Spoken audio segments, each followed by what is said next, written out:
মাঝে পুরো দাপায়, আবার মাঝে মাঝে আস্তে হয়ে থেমে যায়।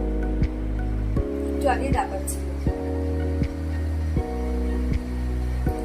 আমার মনে হয় প্রচন্ড দুষ্টু আর দুরন্ত হতে পারে।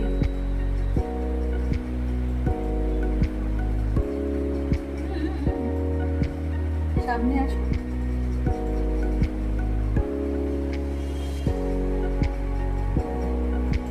এগুলোই তো মেমোরি,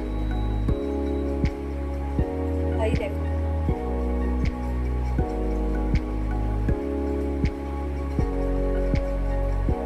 অলমোস্ট সারাদিনই ওনার খেলা চলছে। উনি যে কখন রেস্ট করেন আমি বুঝতে পারি। এইখানে এখানে এখানে মানে উনি চারিদিকে ঘুরছেন। মানে তুমি এখন বুঝতে পারছো যে কোথায় এখন পা আছে বা কোথায় মাথার দিকটা কোন ওরা কত জায়গায় পুরো আছে? ছড়িয়ে গেছে। এই দেখো, আমার যেটা ফিল হয় যে এই যে ঠেলাটা মারে এই উঁচু হয়ে, এটা নিশ্চয়ই মাথা, আর এই দিকে যেটা চলে আসে সেটা নিশ্চয়ই হাত বা পা। আচ্ছা, সব থেকে পেইনফুল হয় এই সাইডটাতে যখন মারে।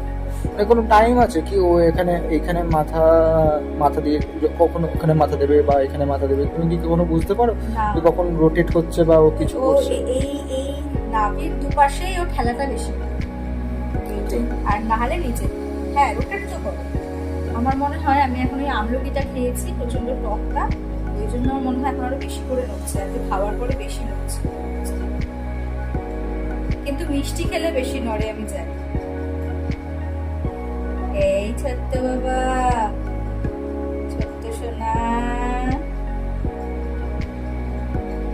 একটু আগে আমাকে বলেছি আমার খুব কষ্ট হচ্ছে, থেমে যাবে। মনে হয় বুঝতে পেরেছি।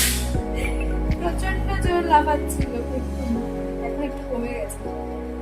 আমার মনে হয় না ও শুনতে পায়, ওরা শুনতে পায়, ওরা বুঝতে পারে। হ্যাঁ, আমি তো কথা বললে পরে ও দেখি যে চুপচাপ করে এই যে, এই যে, এই যে, এই যে।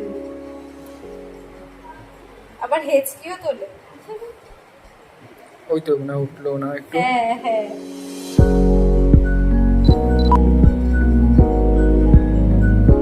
এই তো উঠছে। দারুণ ফিলিংস